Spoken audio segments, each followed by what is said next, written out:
besoin de toi. Nous avons besoin de ton soutien, de ton aide. Conduis nos vies, prends la direction. Si tu conduis un homme, il réussira. Si tu conduis quelqu'un, oh Dieu, son avenir est garanti. Nous voulons, Père éternel, que tu garantisses, oh Dieu, alléluia, la direction de nos vies. Conduis-nous toi-même. Conduis nos vies toi-même. Conduis nos vies toi-même. Prends la direction. Règne. Viens régner en maître. Viens régner en Seigneur dans nos vies. Viens régner en Seigneur. Viens régner, Yahweh. Viens régner en Seigneur. Viens régner en Seigneur, Papa. Viens régner en Seigneur. Que tu nous conduises, que tu nous diriges.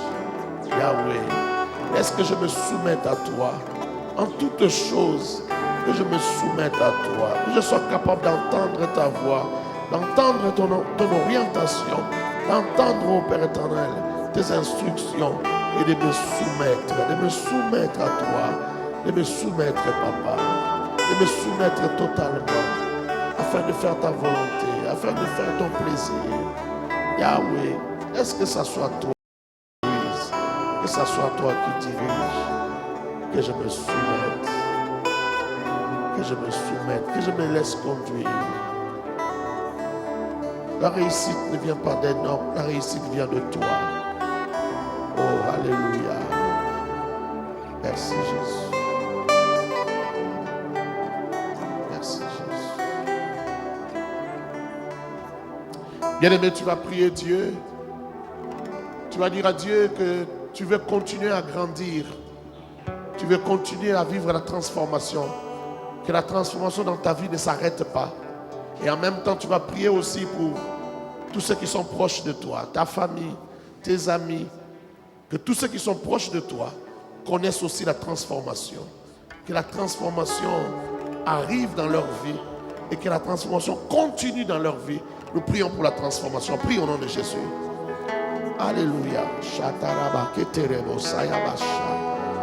Dieu véritable, Dieu vivant, Dieu puissant. Elohim, Elohim, le Dieu de la Bible. Elohim, le Dieu des possibilités illimitées. Nous voulons, Père, vivre la transformation et que la transformation ne s'arrête pas. Que je continue à grandir dans ma foi. Que je continue à grandir dans ma connaissance de toi, dans ma connaissance de ta personne, Jésus. Et que cette croissance ne s'arrête pas.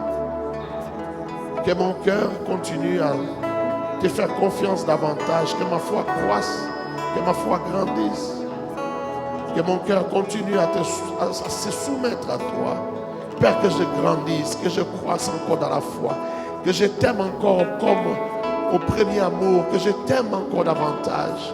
Que je t'aime encore. Que ton nom, oh, alléluia, me fasse quelque chose. Quand on prononce ton nom, que ça me fasse encore quelque chose. Quand on parle de toi, que ça me fasse quelque chose. Oh, alléluia. Que je n'ai pas l'impression de croître et de grandir en m'éloignant de l'essentiel, mais que je reste dans l'essentiel, que tous mes deux pieds soient pleins dans l'essentiel. Jésus, que je croisse réellement, que je continue à croître réellement. Et je prie pour toute ma famille, pour ma belle famille, pour tous ceux qui sont proches de moi, pour tous ces frères, sœurs de cette église. Oh, alléluia, qui m'écoutent prêcher chaque jour. Papa, la croissance, qu'ils continuent à croître, à grandir dans la foi, qu'ils continuent à se transformer, que la transformation ne s'arrête pas, que ta parole transforme, que les cantiques spirituels transforment, que tout ce que, alléluia, nous faisons dans ta présence continue à nous transformer, continue à nous transformer, continue à nous transformer, continue à nous transformer, que nous soyons attachés à l'essentiel, que l'essentiel, oh Père éternel, nous intéresse davantage, que la parole de Dieu nous intéresse davantage, que nous ne soyons pas attachés à ce qui est superflu, superficiel. Oh, marebo, sarabo, yekerebo, saha, sarababo, sakarababo, sandarabosha, yandarababo, shakarababosa, rabababo, shekerebo, sanderebo, sheterebo, sanderebo, shanderebo. Père, que nous soyons attachés à l'essentiel. Je prie que la transformation ne s'arrête point. Que la transformation ne s'arrête point. Oh Père, Continue à nous transformer, continue à nous attirer aux choses qui amènent réellement à la transformation. Continue à nous attirer aux choses, à nous attacher aux choses qui amènent à la vraie conversion et à une transformation qui ne s'arrête pas. Dans les noms de Jésus-Christ. Merci Jésus. Tu vas prier Dieu, tu vas dire Seigneur, donne-moi un cœur d'adorateur. Tu vas demander à Dieu un cœur d'adorateur. Que ton cœur fonde en adoration quand on parle de Jésus. Que ton cœur fonde en adoration quand tu contemples Dieu. Dis Seigneur, fais de moi un vrai adorateur qui adore selon l'esprit et qui adore selon la vérité. Donne-moi un cœur d'adorateur. Prie au nom de Jésus. Père, te prions, donne-nous des cœurs d'adorateurs. Nous voulons avoir des cœurs d'adorateurs, des cœurs qui t'adorent, des cœurs qui fondent comme du beurre devant ta face, devant ta contemplation, devant, oh Dieu, tes mérites, devant ta grandeur, devant ta puissance. Que nos cœurs fondent, que nos cœurs, oh, sont en adoration. Oh, alléluia, donne-nous des cœurs d'adorateurs, fais-nous des vrais adorateurs. Que dans cette église, nous soyons des vrais adorateurs. Oh, Maré-Bocha, et que cet esprit d'adoration, alléluia, entre en toute personne qui nous suit, qui nous entend prêcher l'évangile, que cet esprit d'adoration, alléluia, soit notre partage. Nous voulons, oh, Rabababosh, t'adorer en vérité, en esprit. Que nos cœurs, alléluia, soient sensibles à ta présence, sensibles à ton nom. Quand on cite ton nom, quand on parle de toi, oh, alléluia, que nos cœurs soient sensibles, que nos cœurs aient une attitude, alléluia, papa, de prosternation, que nos cœurs aient une attitude, oh, alléluia, de vénération, une attitude de prosternation devant les sacrés, devant la divinité, ta divinité à toi, devant ta majesté, que nos cœurs aient une attitude, alléluia, de prosternation. Nous voulons, Seigneur Dieu, nous soumettre à toi. Nous voulons nous soumettre à toi. Nous voulons nous soumettre à toi, Adonai. Nous voulons nous soumettre à toi, Prince de paix. Nous voulons nous soumettre à toi, Elohim. Nous voulons nous soumettre à toi. Nous voulons tellement nous soumettre à toi. Donne-nous des cœurs d'adoration dans le nom de Jésus. Tu vas prier directement pour la parole. Tu vas dire au Seigneur de nous parler tous, de te parler à toi, de parler à ceux qui ne sont pas encore là, de parler à ceux qui sont au loin, que le Seigneur nous parle. Nous prions au nom de Jésus. Nous voulons t'écouter, nous voulons t'écouter. Père, nous voulons t'entendre, Yahweh. Saint d'Israël, Saint-Esprit, viens nous parler, viens parler à nos cœurs, viens parler à nos cœurs, Saint-Esprit. Viens parler à nos cœurs, Yahweh. Viens parler à nos cœurs. Saint-Esprit, viens nous transformer. Alléluia, parle à nos cœurs. Je suis disposé, assoiffé, que ton action descende. Gloire à toi, Seigneur Jésus. Amen. Merci d'acclamer Jésus. Vous pouvez ouvrir les portes et faire entrer.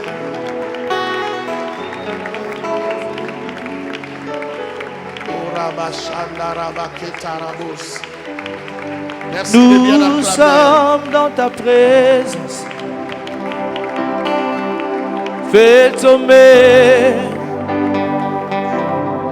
ta pluie, que l'envahisse nos vies. Nous sommes dans ta présence. Fais tomber ta pluie, que l'envahisse nos vies. Ouvre les écluses en abondance. Fais tomber ta pluie sur nos vies. Ouvre les écluses en abondance. tomber ta pluie sur nos vies. Oh oui, Baba.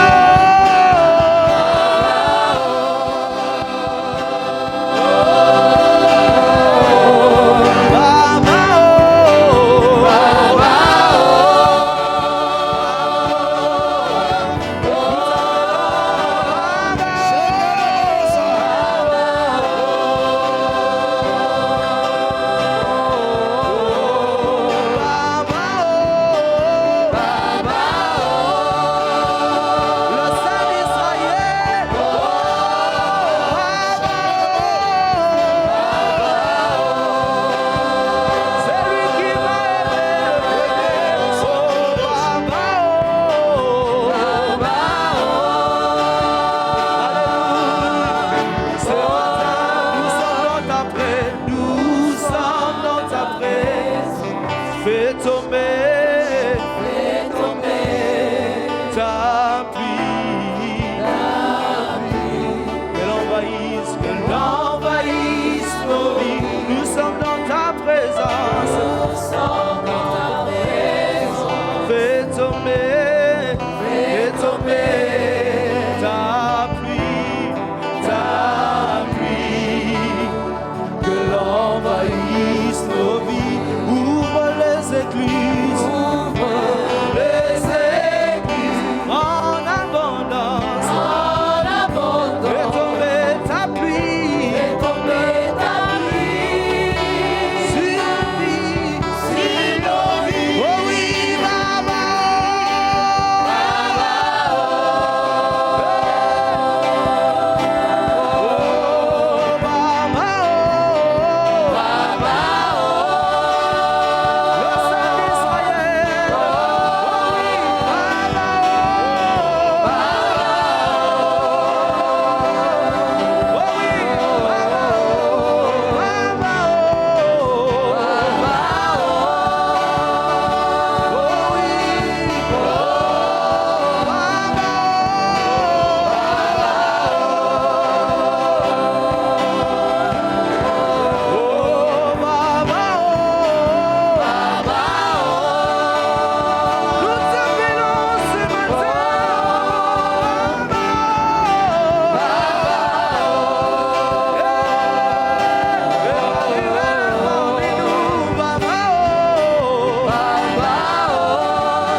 Je chanterai ta fidélité, Emmanuel. Je chanterai ta fidélité, le Dieu parmi nous. Moi je chanterai ta fidélité, Emmanuel. Je chanterai ta fidélité, Emmanuel. Je chanterai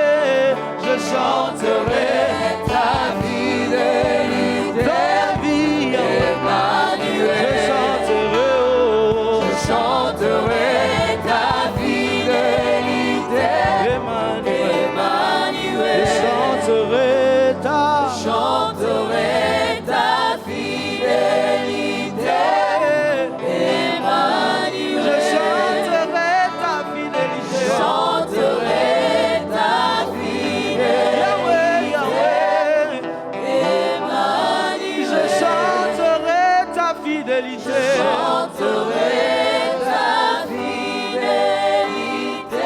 Alléluia,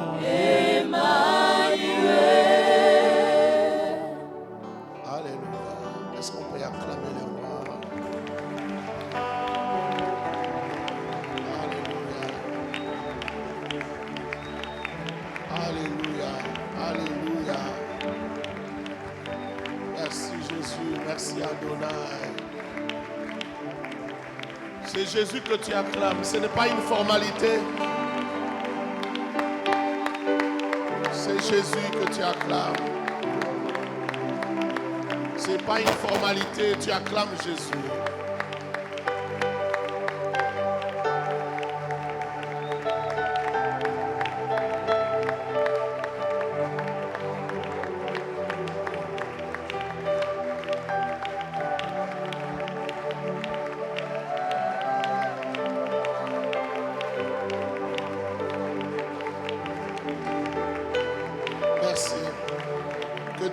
bénisse abondamment. Est-ce que tu peux saluer ton frère, ta soeur?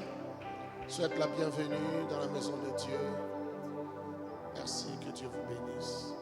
Amen. Nous pouvons prendre place. Avant d'entrer dans les messages de ce matin, laisse-moi te dire que ce n'est pas normal de venir à l'église en retard. Et tu viens à l'église en retard d'une heure, c'est trop ça. Pour un culte de 2 heures, toi tu viens à l'église en retard d'1 heure. Qu'est-ce que tu as fait? Et quand tu viens juste au moment où il faut écouter la parole, tu n'as pas adoré, en fait tu n'as pas rendu des cultes. Tu n'as pas fait un culte. Un culte, ce n'est pas venir écouter les messages. Ce n'est pas ça les cultes. Est-ce que je parle à quelqu'un? Non. Est-ce que je parle à quelqu'un? Quand tu viens juste écouter la parole, tu n'as pas fait les cultes. Le culte, c'est vénérer Dieu, c'est adorer Dieu. C'est un manque de sérieux que de venir à l'église en retard. Nous, les Congolais, nous exagérons. Tu vas au travail en retard, tu viens à l'église en retard, tu fais tout en retard. Même des pasteurs qui viennent à l'église en retard. On exagère. Quand tu fais tout en retard, ta vie sera en retard. Tu vas te poser la question, pourquoi ma vie est en retard? Ta vie est en retard parce que tu fais tout en retard. Regardez comment le Congo est en retard. Il y a certains pays de l'Afrique, quand vous y allez, vous avez l'impression d'être dans des pays très développés. Quand vous allez au Maroc, vous avez l'impression d'être en Europe ou en Amérique. Quand vous allez en Tunisie, dans certains pays, même au Nigeria, dans certaines villes du Nigeria. Les Congolais, on est trop moins sérieux. Trop moins sérieux. Et nous aimons toujours condamner les dirigeants. Mais les dirigeants sont à notre image. Ils nous ressemblent. Les dirigeants viennent de nous. Ils viennent de ce peuple ici. Un peuple moins sérieux. Les dirigeants aussi moins sérieux. Soyons sérieux, s'il vous plaît. Même si tu ne dis pas amen, je vais répéter ça. Soyons sérieux, s'il vous plaît. Pour les pasteurs, je vais commencer à vous citer vos noms. Vous venez en retard, je vous cite.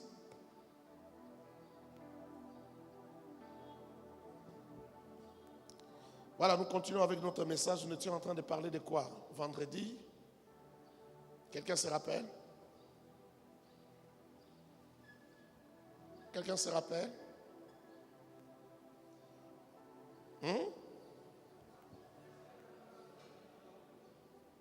Là? Comment conserver la gloire de Dieu? Alors nous continuons dans la même lancée, nous sommes dans les mêmes messages, comme je t'avais dit qu'on allait continuer. Ce matin, je parle précisément des paroles qui attirent la colère de Dieu et celles qui attirent la faveur de Dieu. Les paroles qui attirent la colère de Dieu et celles qui attirent la faveur de Dieu.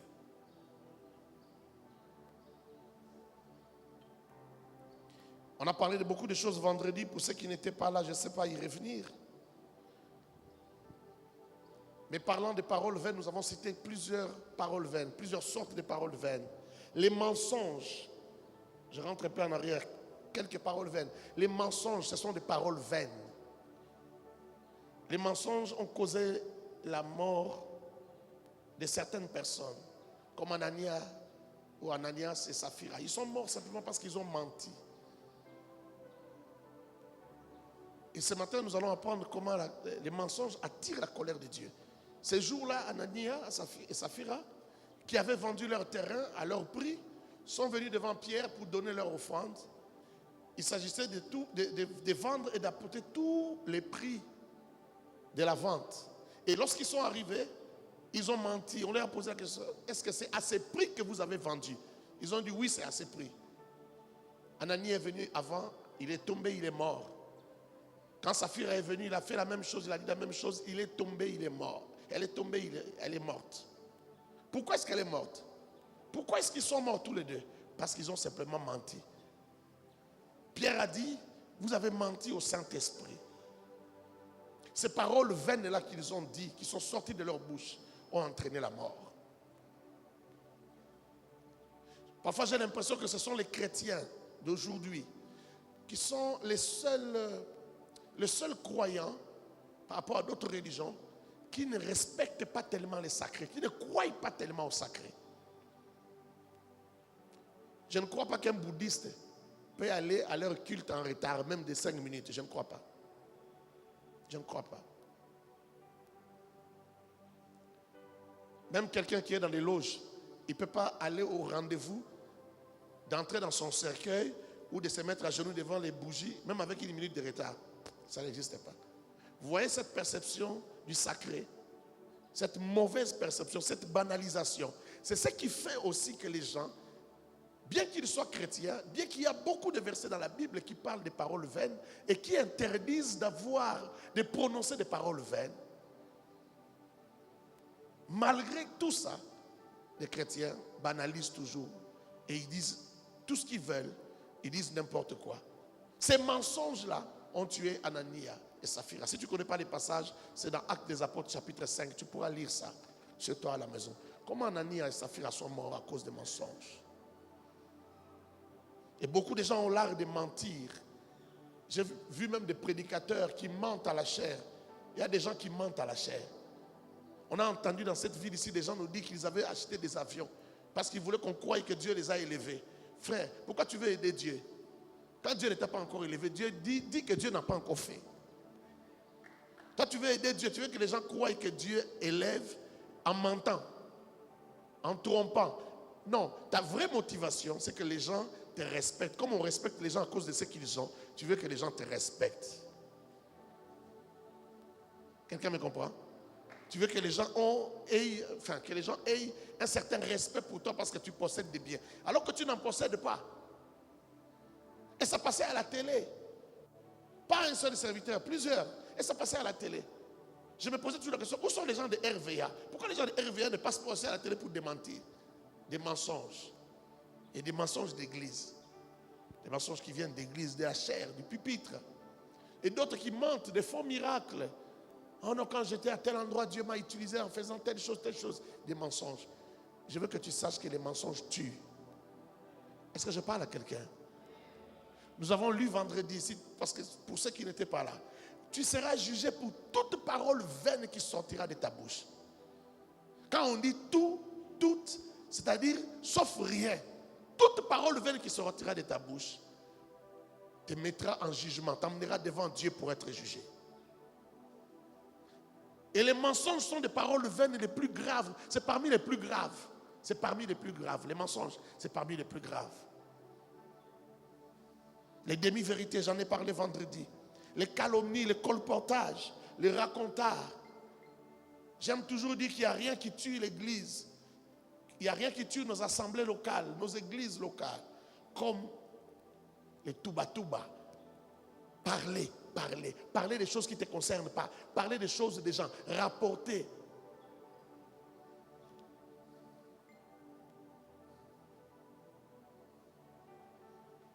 Raconter.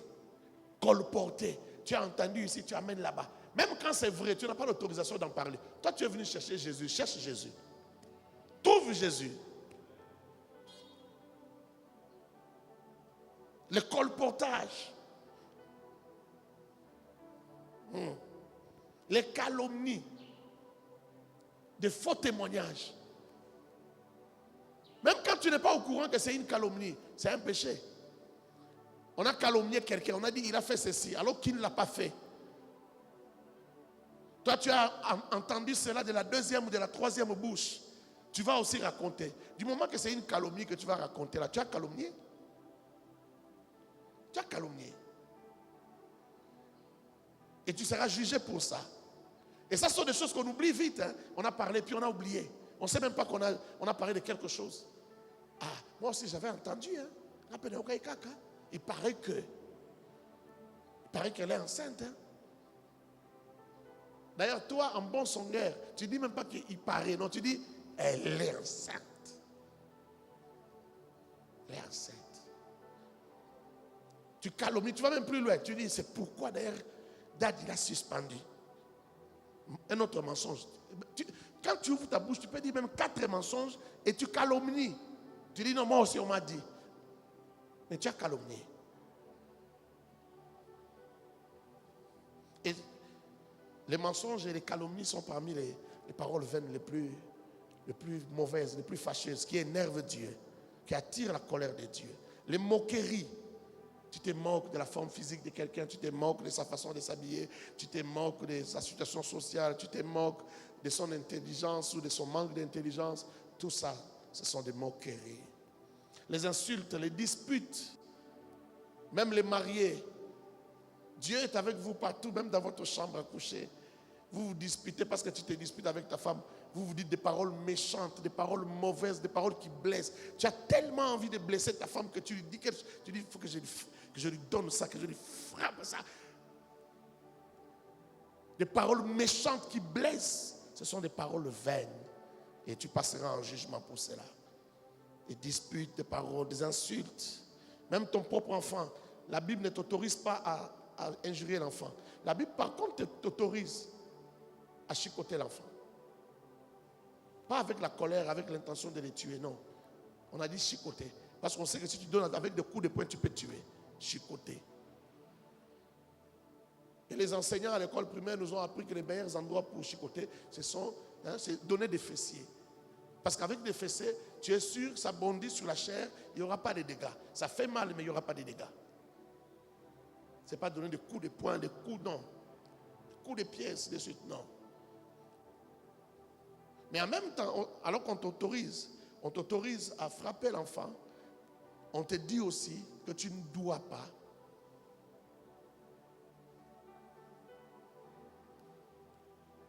Tu ne dois pas affliger les enfants, tu ne dois pas les amener à s'irriter. N'irritez pas vos enfants. Parents, n'irritez pas vos enfants. C'est-à-dire que même lorsque tu dois, et je voyais ça avec mon père, quand il nous frappait, après il nous appelait, il nous expliquait pourquoi il a frappé. Il t'explique pourquoi il a frappé. Et puis après il te dit, il ne faut plus faire ça parce que tu me pousses à te frapper, je ne dois pas te frapper.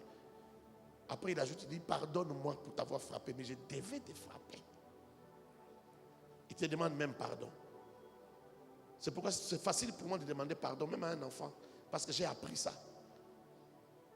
De quelqu'un qui était grand pour moi, qui était mon modèle, mais qui pouvait demander pardon. Vous voyez? Mais il n'était pas autorisé d'injurier l'enfant. Nyama. Et puis quand tu dis nyama, donc tu as envie vraiment. C'est comme si tu veux tout de suite qu'il prenne la forme d'une chèvre. Tu injuries l'enfant que toi tu as mis au monde. Tu l'injuries, tu dis imbécile. Si tu connaissais le pouvoir de la parole, tu ne peux jamais injurier l'enfant. Et si tu savais l'autorité que tu as en tant que parent, tu ne peux jamais injurier un enfant. J'ai parlé de ça vendredi. Il ne faut jamais insulter. Il ne t'est pas autorisé d'insulter. Tu dis à ton enfant, tu es zinzin, non, tu n'as pas le droit de faire ça. C'est pire que taper. C'est pire que tout. Tu es en train de détruire son avenir. Tu détruis sa destinée. Tu donnes une machette au diable pour détruire sa vie. Tu prêtes une arme au diable contre ton fils. Est-ce que je peux parler ce matin? Les paroles remplies de séduction, on en a parlé vendredi, les paroles remplies de séduction, des paroles vaines. Il y a des garçons, il y a des filles. Quand ils se retrouvent avec des gens de sexe opposé, ils aiment parler sexualité. C'est pour exciter l'autre. Vous parlez des insanités. Tu veux que ça vienne de sa bouche parce que ça te fait du bien quand tu entends des insanités. Alors tu te mets à dire, ce sont des paroles vaines. Et des paroles vaines très très mauvaises. Très très dangereuses. Les flatteries, on a parlé aussi des flatteries. Ah, préso. Ah non, toi tu es terrible, toi tu es merveilleux, toi tu es une bonne personne. Tu sais que ce que tu dis est faux. Dire à quelqu'un ce qu'il est pour l'encourager, dire à quelqu'un ce qu'il fait vraiment pour l'encourager, c'est une autre chose, ce n'est pas la flatterie. Mais la flatterie, c'est quand tu dis à quelqu'un, tu fais des compliments à quelqu'un, mais des faux compliments. Parce que tu as un autre objectif derrière, tu as d'autres motivations derrière. C'est pour ton intérêt à toi que tu fais ces compliments-là. Ça s'appelle les flatteries. Et les flatteries ne sont pas autorisées. Ce sont des paroles vaines. Quand tu flattes quelqu'un, ce sont des paroles vaines. Et ces paroles vaines vont te faire du mal, vont détruire ta vie. On a appris vendredi que les paroles vaines gangrènent nos vies. Une parole vaine finira par te gangréner. C'est-à-dire faire ce que le cancer fait dans le corps. Ça va faire ça dans ta vie. Détruire ta vie. Les flatteries. L'indiscrétion, révéler des secrets des gens.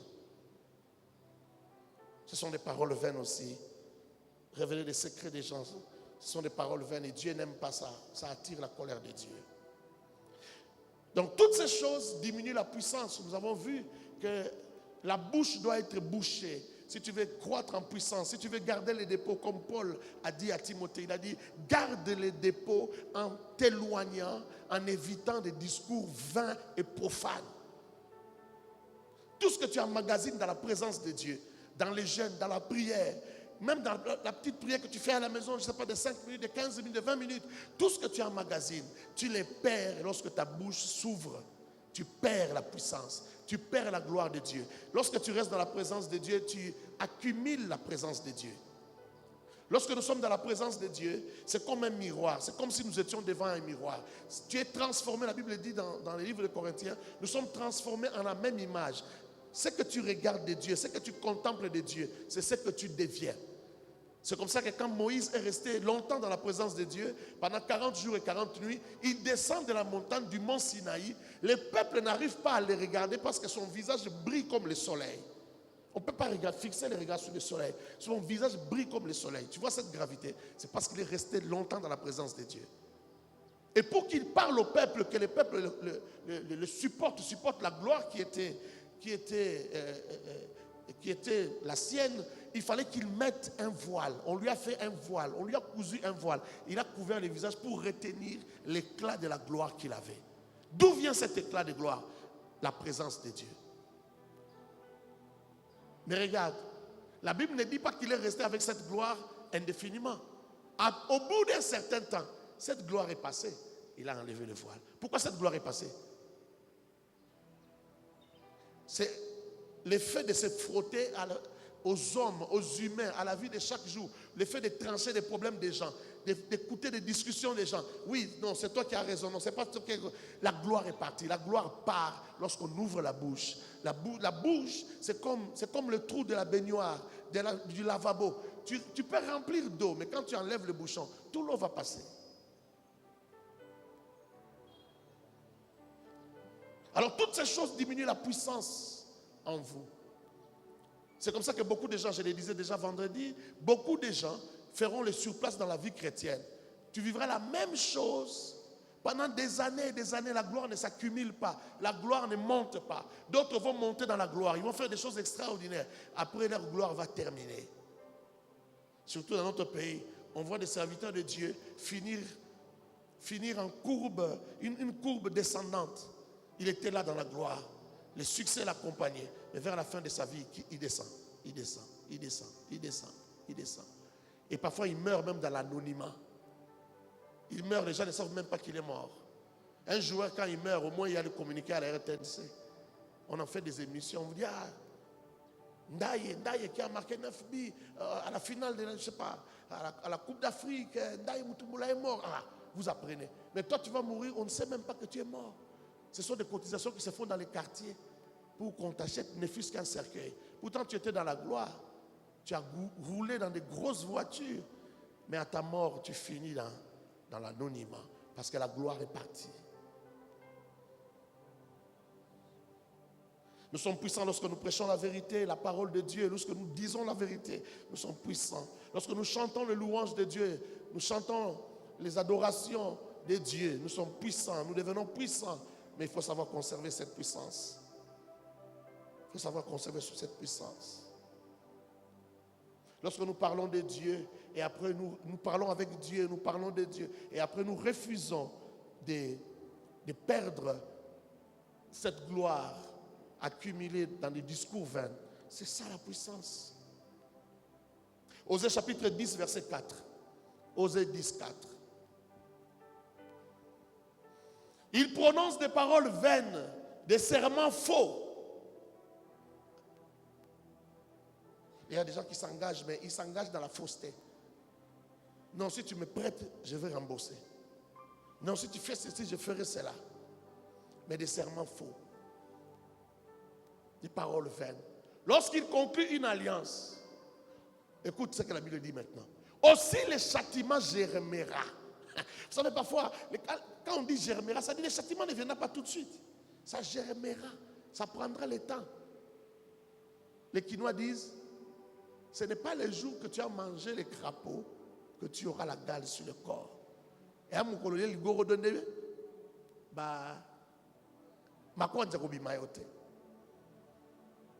c'est la même chose. Les châtiments germera. Ça va prendre un temps. Ça va germer doucement. Comme une plante vénéneuse. Une plante qui détruit les autres plantes. Une plante qui détruit des insectes. Une plante vénéneuse. Ça germera. Les châtiments germera. Les paroles vaines, des paroles de serment, tu promets, mais tu ne réalises pas. Et nous, les Congolais, nous sommes champions en cela. Nous nous posons la question, comment le pays n'avance pas, comment le pays ne va pas bien. Mais quand vous tous, et le peuple, et les dirigeants, vous êtes des gens qui ne respectent pas ce que vous dites. Personne ne respecte ce qu'il dit. Il dit, je vais finir à telle heure, il ne vient jamais à l'heure. Mais on néglige ça. Et il y a même des gens, ils ne viennent pas à l'heure, mais ils ne demandent pas pardon, ils ne s'excusent pas. Ils disent seulement, il y avait beaucoup d'embouteillages. Ils s'arrêtent là. C'est normal. Rendez-vous de 8h, il vient à 10h. Mais dans tous les serments et les alliances que vous avez faites, que vous n'avez pas respecté votre propre parole, cette parole-là va causer votre problème, votre perte. Il ne faut pas jouer avec ça. Souvent, on se demande, mais pourquoi on prie beaucoup, mais on ne voit pas les changements? On prie beaucoup, prier beaucoup, ça veut dire quoi? Quand on dit à Ningala, Assemble la Ramakasi, j'aime pas ça. Ça veut dire quoi, Assemble la Ramakasi? Prier beaucoup, ce n'est pas seulement passer du temps à parler. Soit disant, on parle à Dieu. Prier beaucoup, c'est vivre dans la foi chrétienne. Et la foi chrétienne, ce n'est pas seulement prier. La foi chrétienne, c'est aussi respecter la parole de Dieu. Vivre dans la parole de Dieu. Il faut vivre dans la parole. Nous devons tous faire attention à ça. Jacques dit, si un homme ne bronche pas, alors il est parfait. Tous nous bronchons d'une manière ou d'une autre. Nous devons faire attention parce que tous, personne n'est exclu, même moi, tout le monde, nous bronchons dans la parole. Mais c'est une source de beaucoup de problèmes. De beaucoup de problèmes. Éphésiens chapitre 4, versets 6 à 7. Un seul Dieu est Père de tous, qui est au-dessus de tous, et parmi tous, et en tous. Mais à chacun de nous, la grâce a été donnée selon la mesure du don de Christ. Je me demande si je suis dans les versets. J'avais dit Éphésiens.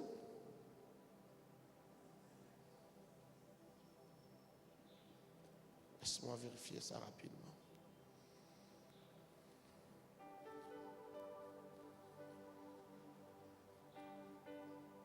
Il me semble qu'en transcrivant,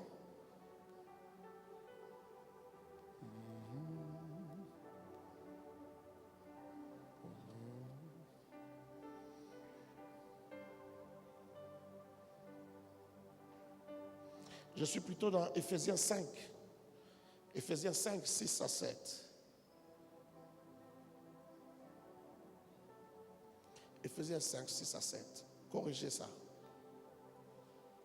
Que personne ne vous séduise par de vains discours. Que personne ne vous séduise par de vains discours. Même toi qui t'es fait prendre par des faux discoureurs, tu as aussi une responsabilité. Parce que si tu connaissais bien la parole, tu ne te ferais pas prendre par des faux discoureurs. Que personne ne vous séduise par de vains discours. Car c'est pour cela que la colère de Dieu vient sur les fils de la rébellion. C'est pour cela que la colère de Dieu vient sur les fils de la rébellion. Donc ça veut dire que le fils de la rébellion, c'est qui ici? C'est le faux discoureur. Celui qui donne des vains discours. C'est un fils de la rébellion. La parole l'appelle les fils de la rébellion. Tu vois, à chaque fois que tu as des paroles vaines, au ciel, tu es considéré comme un fils de la rébellion. Et la colère de Dieu viendra sur toi. Ce n'est pas moi qui le dis, c'est la parole de Dieu qui le dit. La colère de Dieu viendra sur toi. Car c'est pour cela que la colère de Dieu vient sur les fils de la rébellion. N'ayez donc aucune part avec eux. En d'autres termes, ne vous mettez pas dans les mêmes conditions que eux. Et on va même plus loin. N'ayez même pas de relation avec des gens qui sont fils de la rébellion. Parce qu'ils sont sous la malédiction. Donc n'ayez pas des associations avec eux. Ne vous liez pas avec ces gens-là. Ne faites pas des alliances avec ces gens-là. N'ayez aucune part avec eux. Parce qu'ils sont fils de la rébellion. Les châtiments, la colère de Dieu est sur eux. Donc tu as compris ce matin qu'il y a des paroles, qu'il y a une façon de parler qui attire la colère de Dieu, qui approche la colère de Dieu de toi, qui approche la colère de Dieu de la porte de ta maison. Il y a une façon de parler. Les francophones, nous les francophones, on a un problème. On aime bien raconter, beaucoup parler des histoires des gens. Nous sommes comme ça, les francophones. Et nous, les Congolais, nous sommes encore particuliers. Je ne sais pas si les autres francophones sont comme nous. Parce que nous, on exagère. On parle de tout et de rien. J'ai toujours dit, et j'ai toujours dit ça ici à l'AENA et partout où je vais. Un homme normal doit avoir des sujets qu'il ne doit pas aborder. Je ne sais pas si tu m'as entendu. Je répète, un homme normal doit avoir des sujets sur lesquels il ne parle pas. Est-ce que tu me comprends? Quand tu vois un homme, par exemple, parler de son propre père, de sa propre mère, devant beaucoup de gens, il dit, ah, ma mère était une prostituée. Ce n'est pas quelqu'un de normal. Lui-même est malade. Vrai ou faux? Lui-même est malade. Tu ne peux pas parler de ta mère. C'est quoi le but? C'est quoi le but? Tu as un problème de conscience, tu veux te justifier. Tu n'as pas besoin de te justifier. Ta mère est sacrée, ton père est sacré. Il y a des gens qui sont sacrés dans la vie. Ils t'ont donné la vie. Ils t'ont donné la vie. Ils pouvaient avorter. Ils t'ont donné la vie. Et ils ont pris soin de toi alors que tu étais inconscient. Ils pouvaient même t'abandonner, te jeter en route. Ils ont pris soin de toi alors que tu n'étais même pas conscient que tu existais. Tu ne pouvais pas prendre soin de toi toi-même. Ces genre de personnes, on ne parle pas d'eux de cette manière-là. Il y a des choses sur lesquelles on ne parle pas parce que parler des paroles vaines, ça attire la colère de Dieu. Il y a des choses sur lesquelles on ne parle pas. On ne parle pas de l'église de n'importe comment. L'église, c'est le sacré. On appelle l'église la maison de Dieu. Comment toi tu parles de la maison de Dieu? Et tu en parles devant les païens, devant les musulmans, devant les bouddhistes. Tu parles des choses, tu critiques. Ah, dans notre église d'ailleurs, il y a telle chose, il y a tel problème. Est-ce que ces gens-là vont être édifiés par ce que tu racontes? Ouvre la bouche quand ça peut édifier, quand ça peut avertir, quand ça peut user de prévenance, quand ça peut soutenir quelqu'un, quand ça peut bénir la vie de quelqu'un. Ouvre la bouche. Quand ça détruit, c'est mieux de fermer. C'est mieux de fermer. Parce que ça attire la colère de Dieu. Non seulement ça fait partie, ça gaspille ta puissance, mais ça attire même la colère de Dieu. Est-ce que quelqu'un me comprend? Est-ce que quelqu'un me comprend? Vous savez, au Nigeria, quand tu commences à parler d'un homme de Dieu, tu commences à critiquer un homme de Dieu, ou tu commences à critiquer une église, tu vas t'étonner. Même si ce sont des serviteurs de Dieu, ils vont fuir. Tu as déjà vu des gens fuir parce qu'ils ne veulent pas entendre ce que tu dis? Les Congolais, c'est comme, bon, surtout la quinoiserie, hein, parce que vous vivez en ville, vous ne connaissez pas tout ce qui est mystique, tout ce qui est sorcellerie. Au Nigeria, il y a tellement de fétiches. Il y a tellement la sorcellerie. Il y a tellement le vaudou qu'ils connaissent tout ce qui est mystique. Ils connaissent. Ils ont vu des gens mourir. Ils ont vu des gens disparaître. Ils ont vu des gens. Les gens ont grandi. Ma femme a grandi au Nigeria pendant 4 ans quand elle était petite.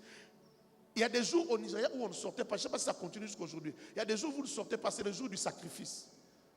On te trouve en route comme le couvre-feu là. On te coupe la tête. L'État sait que les ritualistes vont couper la tête aux gens qu'ils vont trouver en chemin. Mais l'État ne fait rien. On te coupe la tête, on verse le sang parce qu'il faut qu'il y ait des sacrifices. Et c'est officiel dans un pays comme ça, on tue des gens pour les sacrifices. Et dans ce pays-là, des hommes de Dieu, des prédicateurs de l'évangile, dans un pays musulman, des prédicateurs de l'évangile se sont levés et ils ont commencé à convertir les âmes. Des gens comme Idahosa, Benson Idahosa. Donc pour le peuple, quand ils voient un homme comme Benson Idahosa s'élever et affronter ces choses-là, Benson, ça pouvait sortir sur la... C'est une journée où les gens ne doivent pas sortir. On tue les gens pour les sacrifices. Mais il peut sortir, il marche. S'il voit un groupe de ritualistes en train de chanter, qui attrapent les gens pour tuer, au lieu que ce soit lui qui fouille, c'est eux qui vont fouiller. Parce que Dieu a élevé des hommes qui étaient à la taille de cette puissance-là. Est-ce que vous comprenez? Donc tout le peuple sait qu'un homme de Dieu, on ne joue pas avec. Vous comprenez ça? Ce n'est pas que les Nigérians soient plus puissants que nous. Mais Dieu les a utilisés, les a donné des dons à la taille des problèmes qu'ils avaient. Benson Idahosa respectait beaucoup Haïdi Nabala. Mais Haïdi Nabala était un Congolais. À chaque fois que des étudiants en théologie, des pasteurs allaient étudier au Nigeria dans son institut biblique, il leur disait, vous venez faire quoi ici? Vous avez Haïdi là-bas. La Haïdi là-bas, vous l'avez chez vous, Alexandre là-bas. Pourquoi vous venez ici? Il est plus puissant que moi, pourquoi vous venez? Et il disait toujours, oui, mais Haïdi Nabala n'a pas d'institut biblique, c'est pourquoi nous venons étudier ici. Là, je peux comprendre. Mais Haïdi Nabala, c'est l'homme le plus puissant que je n'ai jamais rencontré. C'est ce que Benson Idahosa disait. Mais au Nigeria, pas seulement Benson, tous les enfants de Benson, tout le monde qui est pasteur au Nigeria est respecté. Quand tu es pasteur au Nigeria, tu es respecté. Est-ce que vous comprenez ça? En 2014, ici, ma femme est partie au Nigeria pour la conférence des mamans Idahosa. Et elle était choquée. C'est vrai qu'elle avait grandi là-bas quand elle était petite, mais là, elle rentre comme servante de Dieu. Elle était choquée par le respect depuis l'aéroport. À l'aéroport, déjà, il devait aller à Benin City. L'aéroport de Lagos, c'est loin de Benin City. Il faut faire un voyage. C'est comme vous quittez ici, vous allez à Kisantu. Mais à l'aéroport, déjà, on leur avait dit des délégations vont venir pour la conférence à Benin City, donc à Kisantu. Donc à l'aéroport d'Indjiri, déjà, quand ils s'annoncent seulement que nous sommes des servants de Dieu, nous sommes venus, frère, il faut voir, même les gens qui ne les connaissent pas, donnez vos passeports. Ils sont allés faire les... Non, ne prenez pas les valises, on prend les valises pour eux. Des gens qui ne connaissent pas, des gens qui ne sont même pas de cette église-là. Vous comprenez ça? Quand ils prennent les taxis, ils demandent au taximan, on va payer combien? Le taximan dit, moi, donnez les prix au bishop. Non, vous me donnez ce que vous voulez, moi je ne peux pas dire. Et quand il parle là, il descend par terre, il met son faux par terre, il ne te regarde pas. Vous voyez ça? Des gens comme ça, il est dans un taxi-bus. Quelqu'un commence à injurier le pasteur. Il demande au chauffeur, papa, descends. Je ne vais pas mourir. Descends. Arrête-toi, je vais descendre. Je ne vais pas mourir. Arrête-toi. On raconte qu'un jour au Nigeria, dans un taxi-bus, quelqu'un, on lui a pris son porte-monnaie. Il a commencé à dire, mais j'avais mon argent dans les porte-monnaies. Il dit au chauffeur, il dit au receveur, je n'ai plus l'argent pour payer parce qu'on m'a pris l'argent. Quelqu'un a pris mon porte-monnaie. Il ne s'arrête pas là et puis il ajoute. Et puis je suis en train d'aller à l'église, je suis en train d'aller au culte, vraiment vous. Je vais au culte, même l'argent des offrandes, tu as pris. Quand le voleur a entendu seulement qu'il y avait l'argent des offrandes. Et puis il a dit, j'ai pris chez les prophètes. Comment il s'appelle encore? Tibi Joshua. Il dit, il donne les noms de l'église. Les voleurs dans les bus, papa. Même là-bas, même les païens savent qu'on joue pas avec les choses de Dieu. Ici, ici, il faut enseigner aux chrétiens, il faut insister. Les chrétiens parlent de choses dont ils ne doivent pas parler. Mais là-bas, les païens savent, les païens, ils savent. Quand il entend seulement que c'était l'argent des offrandes, il va à l'église, il a entendu le nom de l'église. Le nom de cet homme-là, il a entendu. Il a commencé à pleurer. Il a commencé à pleurer. Pardonnez-moi, arrêtez-vous, je vais descendre. On s'est arrêté, il a pris le porte-monnaie, il l'a jeté à l'intérieur, il a fui. Il est parti, il ne veut pas de problème. Mais ici, les gens volent même à l'église. Est-ce qu'on peut laisser cette église ouverte la nuit? Peut-être même ce sont seulement des frères de l'église qui vont venir prendre. Ils vont voler les micros ici. Les gens n'ont pas le respect du sacré. Tu parles de tout. Ta bouche ne doit pas parler de tout. Est-ce que je parle à quelqu'un? Il y a des gens qui sont grands devant Dieu. Je ne sais pas si tu m'as compris. Il y a des gens qui sont grands devant Dieu. Il peut ne pas avoir le titre de pasteur. Il peut être juste un frère, une sœur. Mais il y a des gens qui sont grands devant Dieu parce que Dieu les considère. Ils sont la prunelle de l'œil de Dieu. Tu parles de lui, tu attires la colère de Dieu sur ta vie. Dieu considère que ce sont des paroles vaines. Tu attires la colère de Dieu sur ta vie. Il y a des gens qui sont devenus importants devant Dieu à cause des sacrifices qu'ils ont faits devant Dieu. Et ces sacrifices-là, toi, tu ne les connais pas. Quelqu'un peut être grand devant Dieu, mais il ne vit pas dans la richesse. Toi, tu crois toujours quand quelqu'un est important devant Dieu, il doit avoir beaucoup d'argent, non? Quelqu'un peut ne pas avoir de l'argent, mais il est grand devant Dieu. Tu lui cherches des problèmes, les problèmes te suivent. Hein, ancien? Tu sais que le bourgmestre là n'est plus, hein? C'est lui qui était venu nous chercher des problèmes là-bas. Ah oui, hein? On l'a fait partir. Il n'était pas sérieux. Il est parti. Hein? Frère, il y a des choses qu'on ne touche pas. Il y a des choses qui énervent Dieu. Tu humilies son enfant, il se sent humilié. Juste les sentiments qu'il a d'être humilié, ça te crée des problèmes. Cet homme-là est venu là-bas. Ah non, vous n'avez pas payé l'autorisation de bâtir. Alors qu'on a payé l'autorisation de bâtir. Ce sont les services de l'État qui sont en retard. Mais nous, on a payé, on a tout payé. On lui a montré la preuve qu'on avait payé. Il a scellé, il est parti. Il fallait des interventions pour qu'on ouvre. Mais ça n'a pas traîné. Frère, il y a des choses, on n'a pas besoin de te maudire. On ne te maudira pas. Seulement ce que toi tu as dit. Moi, je n'étais pas là. Il a raconté, c'est l'ancien qui sait ce qu'il racontait. Il a dit beaucoup de choses devant les gens. Il y avait un attroupement là-bas, il parlait. Je sais que l'ancien ne voulait pas me dire tout ce qu'il avait dit. Il ne voulait pas peut-être me faire mal au cœur. Mais Dieu a entendu. Dieu a entendu. Dieu est au ciel, il a entendu. Est-ce que je parle à quelqu'un? Une bouche normale ne parle pas de tout. Il y a même des choses, tu as raison, tu avais vraiment vu. Tu avais vraiment vu, mais tu ne dois pas en parler. Oh, je l'avais vu. Tu ne dois pas en parler. Pourquoi tu en parles?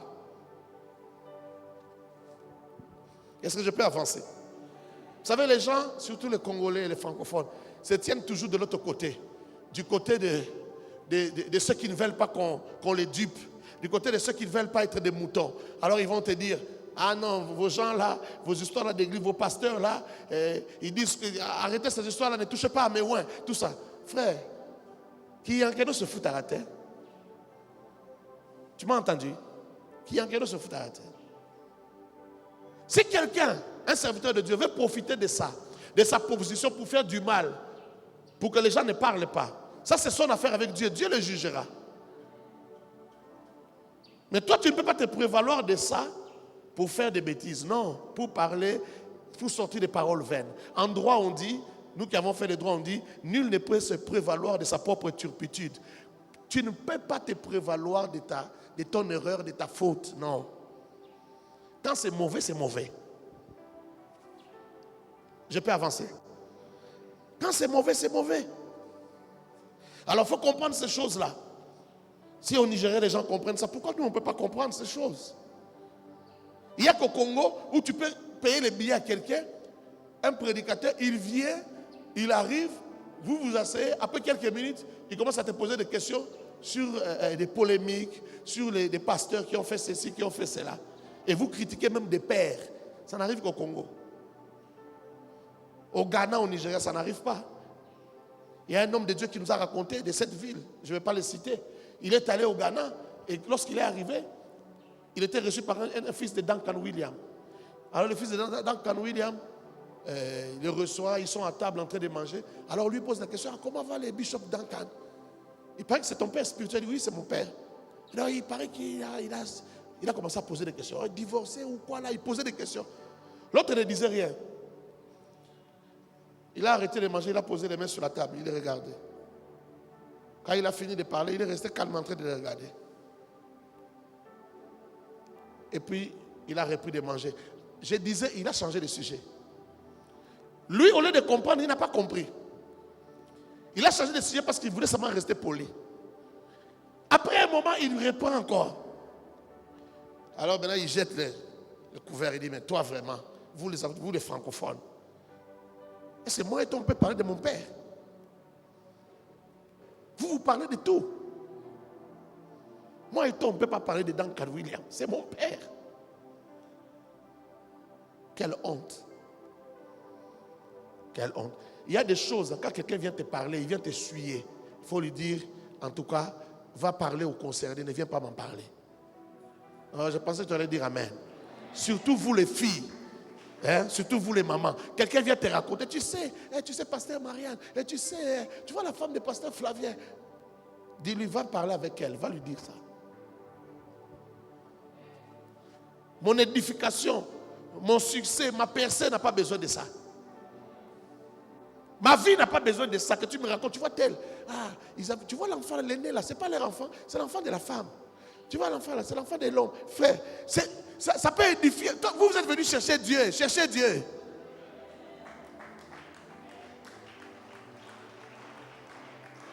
Quand quelqu'un à l'église, quelqu'un que tu as rencontré à l'église, commence à te parler de vie des gens, c'est le sorcier de ta vie. Non, il faut que tu dises un amen bien à ce niveau-là. J'ai dit, c'est le sorcier de ta vie. Il te crée des problèmes. Il te cherche des problèmes. Tu ne sais pas. Son oreille était bien. Tu sais pourquoi son oreille est devenue comme ça? Frère, on n'a pas besoin de ça à l'église. Ici, on est renouvelé. On est des nés de nouveau. On est des vierges. Tout est nouveau. Même l'oreille qui est coupée là devant Dieu, ce n'est pas coupé. Oh non, mais il était voleur, non? Il était voleur.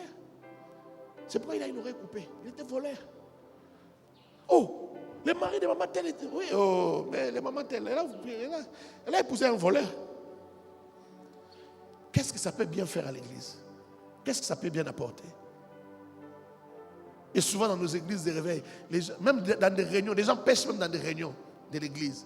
Des réunions qui se font, au lieu que ça se fasse à l'église, ça se fait dans les maisons des gens. Ils vont chez maman Mukambi, ils vont chez maman présidente, ils vont chez papa qui. Ils vont faire des réunions de l'église. Les réunions de l'église ne se font pas dans les maisons des gens. Et là, les enfants passent, ils entrent dans la chambre, ils bougent. Vous parlez de vie des gens. Des réunions des églises, ce ne sont pas des réunions où on doit parler de vie des gens. On doit parler de Jésus, on doit parler de l'organisation de l'église, c'est tout. On ne parle pas de vie des gens. Vous allez voir des gens qui sont dans une réunion d'église, une réunion officielle, ils s'arrêtent pendant 2 heures à décortiquer la vie de quelqu'un. Vous êtes des sorciers. C'est la sorcellerie. Ça vous détruit, ça détruit l'église, ça maudit l'église. Est-ce que je peux avancer? Dieu a dit à Jérémie, dans Jérémie chapitre 15, verset 19, si tu sépares ce qui est vil de ce qui est précieux, ta bouche sera comme ma bouche. Dans notre version, on dit, ta bouche sera ma bouche. Donc, il y a des paroles viles. Lorsque tu arrêtes de parler de cela, tu arrêtes les paroles viles de ta bouche devient la bouche de Dieu. Ce qui empêche à ta bouche de devenir la bouche de Dieu, c'est que ta bouche s'intéresse à ce qui est vil.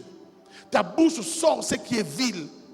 Et la gloire de Dieu ne peut pas rester là. Ça fait fuir la gloire de Dieu. Passe du temps à parler plus avec Dieu. Passe du temps à parler des choses de Dieu. Et arrête de parler des choses viles. Alors ta bouche deviendra la bouche de Dieu. Ça veut dire quoi que ta bouche devienne la bouche de Dieu? Ça veut dire que ta bouche va recevoir une force, une puissance. La puissance, le pouvoir du génie créateur. Ta bouche pourra parler pour créer. Ta bouche pourra parler pour faire arriver des choses. Ta bouche parlera et des choses qui n'existaient pas viendront à l'existence. C'est-à-dire que ta bouche va devenir un instrument qui va prendre des choses qui sont cachées dans l'invisible pour les rendre visibles. Dans ta vie, à cause des promesses de Dieu et à cause de la foi chrétienne, tu ne possèdes pas seulement ce que tu as en main et ce que tu as porté, ce que tu as dans ta maison. Tu possèdes d'autres biens, mais qui sont invisibles.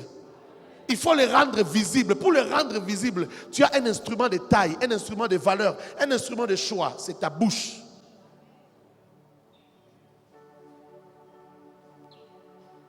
Salomon dit, la mort et la vie sont au pouvoir de la langue.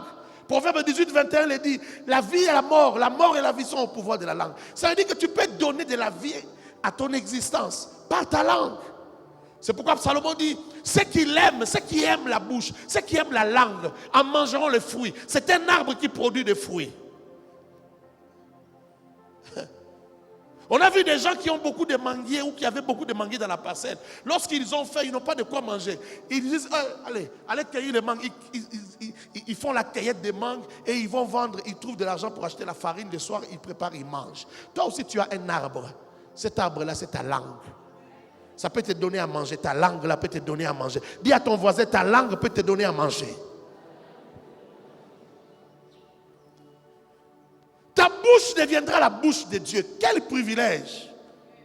Que Dieu nous fasse grâce, que nous puissions comprendre pourquoi certaines prières n'ont pas marché. Pourquoi certaines déclarations n'ont pas marché. Pourquoi nous avons prié pour nos enfants, ça n'a pas marché. Parce qu'il y avait une perte de gloire. Là, il y a la perte, tu emmagasines, mais la perte, ta bouche fait sortir des bêtises et la gloire s'en va. Sépare ce qui est précieux de ce qui est vil. Alors ta bouche deviendra la bouche de Dieu. Nous avions expliqué ce qui est vil, c'est quoi? Ce qui est vil, c'est tout ce qui prend la place qui n'est pas la leur. Ça peut être des choses bien, ça peut être ta distraction, c'est pas mauvais. Mais quand les choses, des blagues de saï que tu fais là, ça prend la place de la prière, ça prend la place de ce qui est précieux, alors ça devient vil. Ça devient vil. Et tout ce qui est vil détruit la gloire, te prend la gloire, te suce la gloire. Est-ce que je parle à quelqu'un? Est-ce que je parle à quelqu'un? Est-ce que ça bénit quelqu'un ce que je dis là? Il faut que ta bouche devienne la bouche de Dieu. La main est difficile à ce niveau-là. Toi-même tu sens que c'est dur, hein? C'est impossible. Non, c'est pas impossible. Il faut que ta bouche devienne la bouche de Dieu. Il faut que ta bouche devienne capable de bénir ta femme. Tu es comme ça, tu regardes ta femme, tu dis, tu es une vigne féconde. Ma femme, tu es une vigne féconde. Dieu te donne 7 fils. Sa stérilité va partir, elle enfantera. Que ta bouche devienne la bouche de Dieu. Tu regardes ton mari à la maison, tu dis, mon mari, tu es un homme intelligent, tu es un homme bien, tu es un homme bon. Non seulement que tu vas me donner des enfants, mais toi là, tu vas devenir un grand monsieur dans ce pays. Je te vois t'élever dans ce pays. Tu vas devenir directeur dans de grandes entreprises de ce pays. Tu es un grand monsieur. Tu es un homme bien, un homme intelligent que les gens vont chercher. Toi, quand tu regardes ton mari,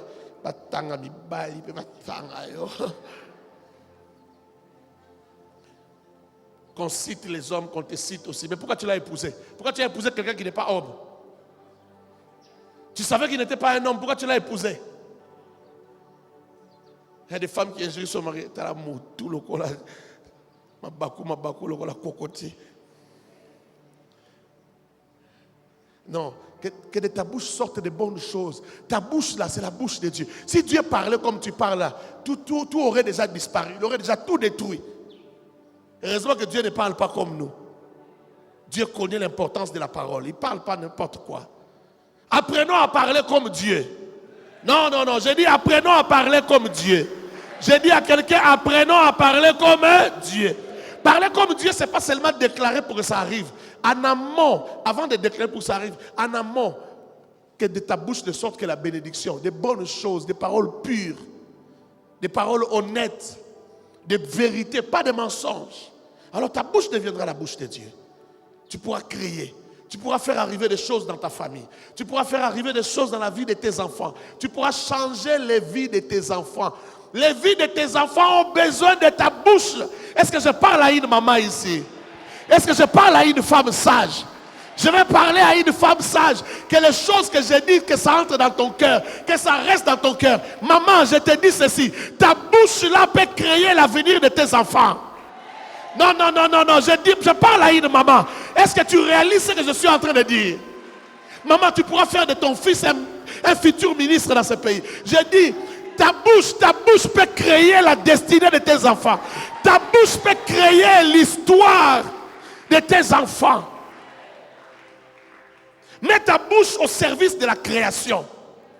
Consacre ta bouche au service de la création. Passe du temps, que ta bouche passe du temps dans la présence de Dieu, dans la prière. Et viens sur les enfants, que ta bouche parle sur les enfants. Que ta bouche dise de bonnes choses. Là où l'enfant n'est pas intelligent, dis mon fils, tu es intelligent. Ton problème, c'est que seulement tu es parfois distrait, tu es turbulent, mais tu es un garçon très, très intelligent. Tu réussiras. La distraction là va partir. Tu réussiras. Tu deviendras quelqu'un de bon. Tu es un grand garçon. Tu as un grand garçon. Et ton grand garçon, c'est un coureur de jupons. Parle sur lui. Dis, mon fils, toi, tu es un enfant consacré à Dieu. Toi, tu n'es pas un homme à femme. Toi, tu deviendras un homme bien. Tu auras une seule femme. Et tu auras une vie ordonnée. Et tu seras béni. Je te bénis, tu es un homme bien. J'attends le jour que Dieu va accomplir ces choses dans ta vie. J'attends voir ce jour-là. Ce jour va arriver. Mais toi, comme une païenne, tu laves l'enfant. L'enfant est encore bébé, tu laves l'enfant. Tu dis à l'enfant, il est tellement beau. Oh, sorcière. Tu es en train de faire de la sorcellerie en plein jour. Tu ne sais pas que c'est de la sorcellerie. C'est de la sorcellerie. Tu es en train de détruire la destinée d'un enfant.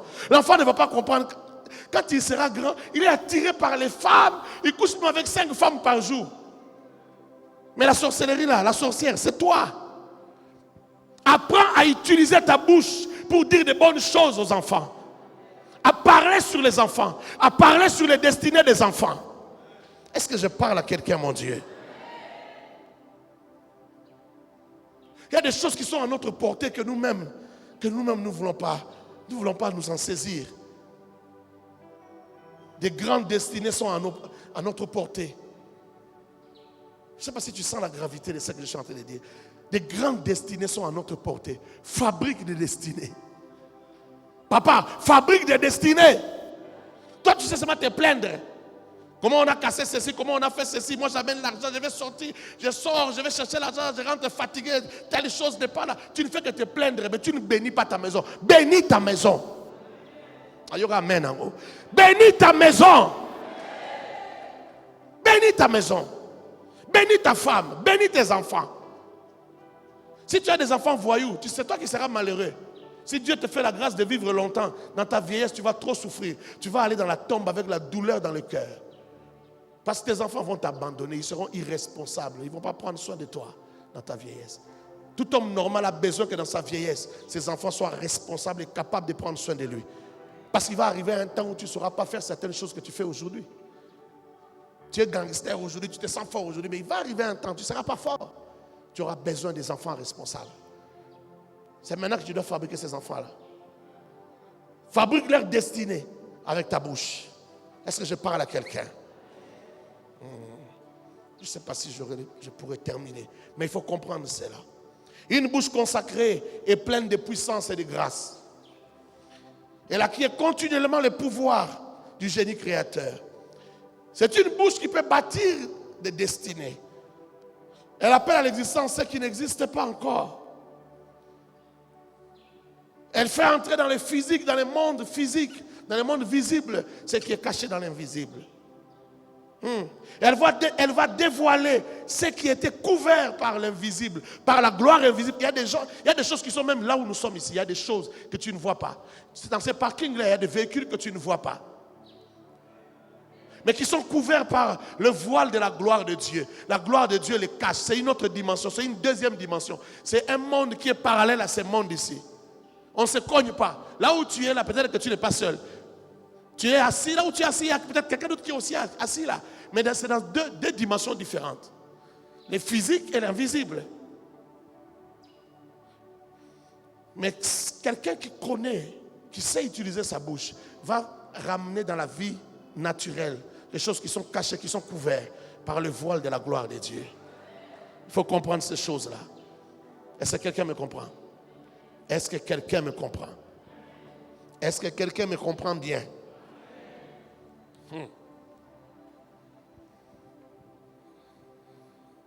Écoute, les bonnes paroles attirent la faveur de Dieu. Il faut aimer les bonnes paroles. Ésaïe chapitre 58, versets 13 à 14.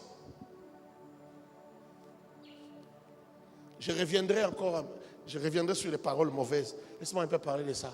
Si tu retiens ton pied pendant les sabbats pour ne pas faire ta volonté en mon saint jour, si tu fais du sabbat tes délices pour sanctifier l'Éternel en le glorifiant, et si tu l'honores en ne suivant point tes voies, en ne te livrant pas à tes penchants et à des vains discours, voilà ce qui va arriver. Alors tu mettras ton plaisir en l'Éternel. Et je te ferai monter sur le hauteur du pays. Je te ferai jouir de l'héritage de Jacob ton père. Laisse-moi m'arrêter seulement à cette phrase. Je n'ai plus beaucoup de temps. L'héritage de Jacob est t'amener sur les hauteurs du pays. Ton pays, c'est le Congo. Et même si tu dois vivre en France ou ailleurs, quel que soit le pays dans lequel tu es, l'Éternel dit, Si tu respectes, tu ne vas pas dans des discours vains, tu respectes les vrais jeunes, c'est-à-dire le vrai sabbat, les véritables jeunes. Il va t'élever dans les hauteurs du pays. Est-ce que je parle à quelqu'un? Il va t'élever dans les hauteurs du pays. Est-ce qu'il y a quelqu'un qui croit en ça? Est-ce qu'il y a quelqu'un qui pense que c'est possible? Je dis à quelqu'un, Dieu va t'élever dans les hauteurs du pays. Accomplis ce que la Bible dit. Moi je décrète déjà et cela va arriver. J'ai dit l'Éternel t'élèvera dans les hauteurs du pays, dans les sommets du pays. Il t'élèvera sur cette nation. Il t'élèvera sur des ministères, sur de grandes entreprises. Il t'élèvera dans les affaires. Il t'élèvera sur cette nation. C'est ce que la parole dit. La parole ne ment pas, la parole est véridique. Quand vous voyez la parole ne pas fonctionner, le problème c'est l'homme. L'homme ne sait pas comment vivre la parole de Dieu. Il a des fuites, il a des tours, ça sointe, ça sointe. Mais Dieu dit, il va t'élever sur les hauteurs de cette nation. Il va t'élever. Il y aura des jours devant nous où des ministres vont prier ici. Des gens ici vont devenir des ministres. Pas seulement des ministres qui vont venir prier, non. Même des gens ici vont devenir des ministres. Il y en a qui vont être dans les cabinets du président. Il y en a qui vont être, je ne sais pas, dans les cabinets du premier ministre. Il y en a qui vont être dans des entreprises. Est-ce qu'on ne peut pas avoir un ADG de la SNEL ici à l'AENA? Est-ce qu'on ne peut pas avoir un PDG de la GCabine à l'AENA? Pourquoi pas? Pourquoi pas? C'est la parole de Dieu. C'est la parole de Dieu. Korabasaya. C'est la parole de Dieu, frère. C'est la parole de Dieu. Oh. Il faut seulement qu'on ait des chargeurs, des pousse-pousseurs, et quoi encore, je ne sais pas. Des gens qui n'ont pas de travail, qui se débrouillent du jour au lendemain. Il ne sait pas demain s'il aura. Par la grâce de Dieu, il mange. Et puis par la grâce de Dieu, par la grâce, c'est du jour au jour. La grâce ne peut pas te couvrir même une année. Tu as déjà la nourriture d'une année devant toi. Tu as la nourriture de 2 ans devant toi. Toi, seulement la grâce d'un seul jour. Un seul jour. Et parfois, la grâce même est en retard. Tu arrives, le jour commence, tu ne sais pas si tu mangeras. La grâce est en retard. Oh, j'ai mangé par la grâce de Dieu. Cette grâce-là qui est en retard, là, elle fonctionne de cette manière parce que ta bouche ne fait pas son travail. Tu attires la colère de Dieu sur toi. Alors, ça bloque tout. Laisse que la faveur de Dieu soit ton partage. Oh, est-ce que je parle à quelqu'un? Laisse que la parole de Dieu, la faveur de Dieu soit ton partage. Laisse-moi parler d'une dernière chose avant de terminer. Ça se passe dans Nombre chapitre 12, versets 1 à 14. Qu'est-ce qui se passe dans Nombre 12? Je trouve ça légitime. Aaron et Myriam. Aaron est le grand frère de Moïse. Myriam est la grande sœur de Moïse. C'est Myriam qui est allée cacher l'enfant, qui est allée cacher son frère.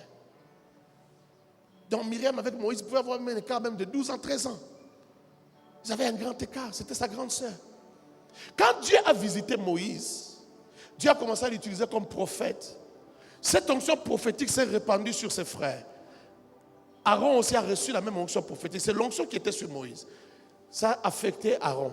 Ça a affecté Myriam. Myriam aussi a commencé à prophétiser. Alors un jour, Moïse avait donné la loi. La loi venait de l'Éternel. La loi disait que les Israélites ne pouvaient pas épouser des femmes païennes, des femmes d'autres nations, d'autres peuples. Mais Moïse lui-même est allé prendre une femme couchite. Alors quand Moïse prend une femme couchite, Aaron et Myriam, qui sont des frères, donc ils se sont dit, bon, c'est quand même la famille, hein, on peut parler. Ils étaient en train de causer en privé. Ils n'ont pas parlé devant les gens. Mais Dieu s'est fâché à considérer que ce sont des paroles vaines. Il dit, mais est-ce que Dieu parle seulement à Moïse? Dieu nous parle aussi. Dans ce pays-ci, Dieu ne parle pas seulement à Moïse. Dans cette nation d'Israël, Dieu ne parle pas seulement à Moïse. Il nous parle aussi. Est-ce que Dieu ne parle pas dans ta bouche? Si, mais Dieu me parle. Mais Dieu me parle. Dieu aussi nous utilise. Il faut faire attention dans la vie. Devant Dieu, il y a des rangs. Devant Dieu, il y a des grâces. Devant Dieu, il y a des positions. Tous nous n'avons pas la même position. Fais attention, tu vas détruire ta vie. Oh, Aaron et Moïse se prend pour qui? Nous aussi, Dieu nous parle. Ce sont des grands frères. La Bible dit que la colère de Dieu s'enflamma. Ils étaient en train de parler. La colère de Dieu s'enflamma. Tu sais que Dieu, quand il voulait parler à Moïse, il descendait physiquement. Pas en forme humaine, mais dans une représentation. Ça pouvait être le feu. Là, c'était la colonne de nuée. La journée, la colonne de nuée. La nuit, la colonne de feu. Donc, une colonne descend et la voix sort de la colonne de feu ou de la colonne de nuée. Et il parle à Moïse comme ça, face à face. La Bible dit que la colère de Dieu s'enflamme, frère. Quand on est enfant de Dieu, Dieu n'est jamais loin de nous. Il est avec nous. C'est pourquoi il t'est interdit de dire n'importe quoi, parce que tu es constamment dans la présence de Dieu. Il y a des choses que tu ne dois pas dire. Alors lorsqu'ils ont parlé, Dieu les a écoutés. La Bible dit que la colère de l'Éternel s'enflamma contre eux. Et il s'en alla. Donc il était là.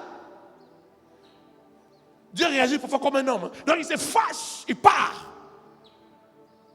La suite, qu'est-ce que Dieu fait? La nuée se retira de dessus la tente. Et voici, Marie était frappée d'une lèpre. Avant qu'il ne se fâche et qu'il parle, écoute ce qui va se passer. Dieu dit, lorsqu'il s'énerve, qu'est-ce qu'il dit? Il dit d'abord à Moïse, viens devant la tente d'assignation. Ça dit là où il y avait l'arche, viens, il vient. Il dit Aaron et Myriam, comme vous dites, je vous parle alors, venez. Ils sont venus. Et il leur a dit ceci. Vous n'êtes pas comme Moïse.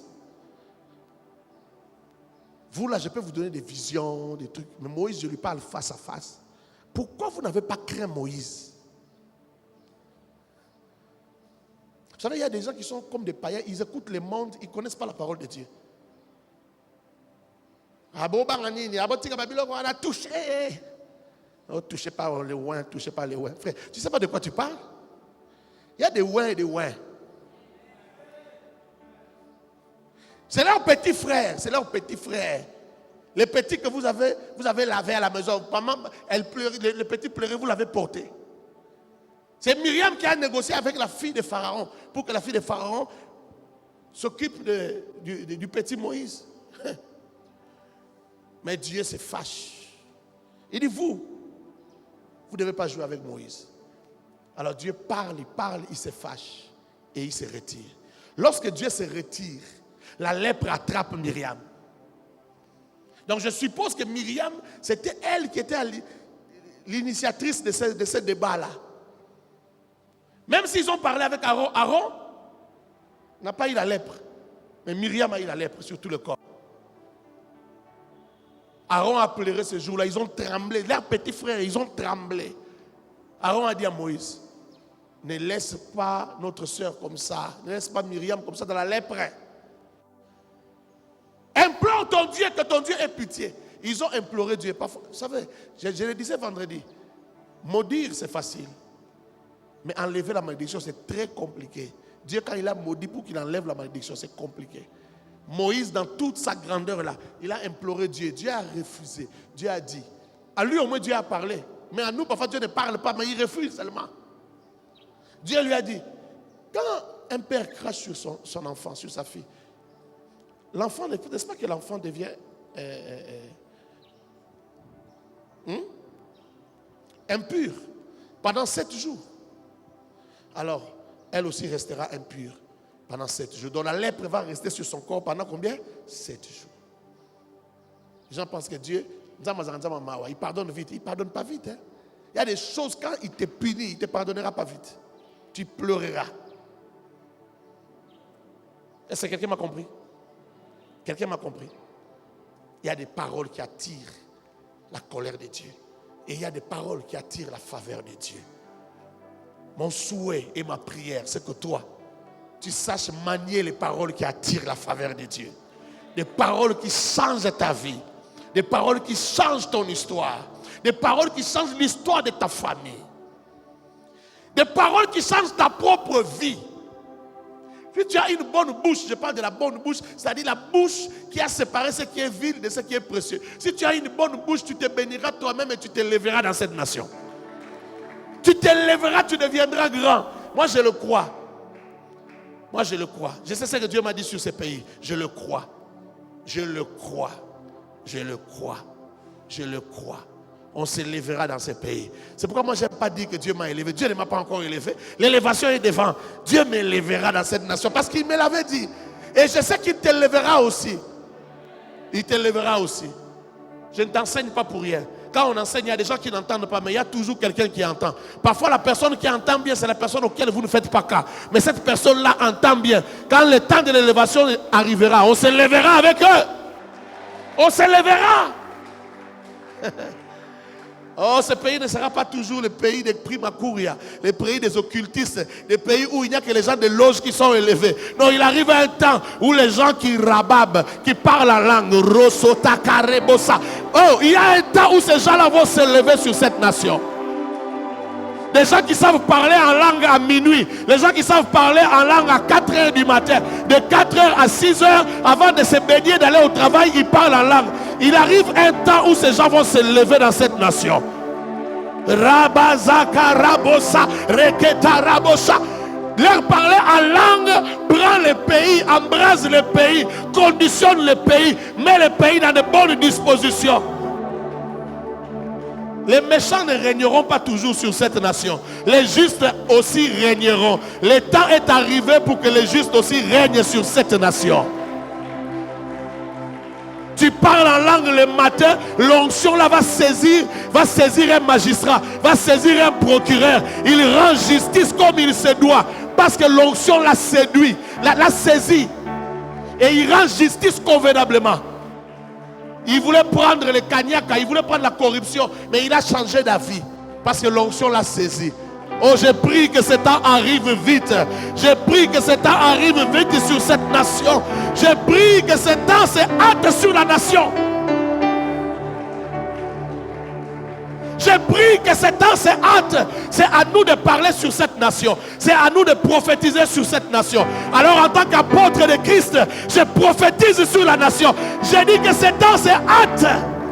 Que ce temps se hâte d'arriver. Où l'onction va commencer à impulser une autre manière de faire, une autre manière de gouverner, impulsée par l'onction. Que nos bouches bénissent nos vies. Que nos bouches bénissent nos vies. Que nos bouches bénissent nos vies.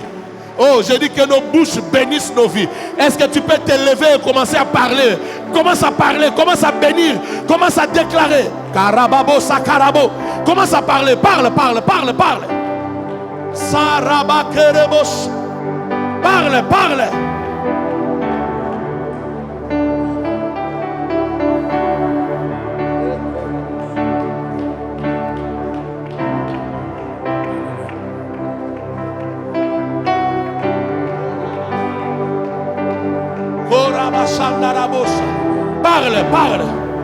Satarabakerebos.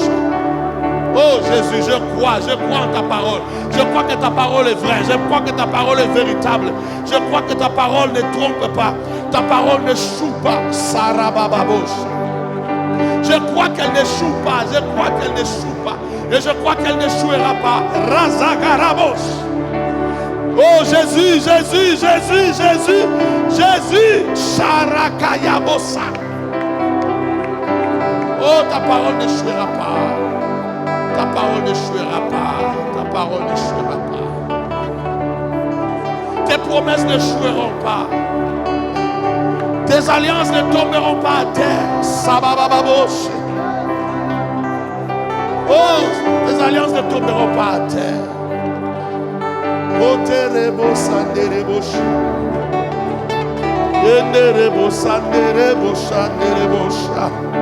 Tu es saint,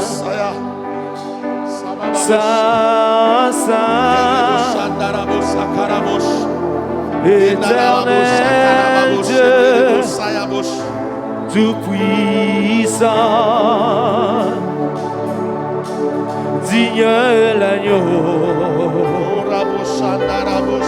digne l'agneau. Tu es saint, saint.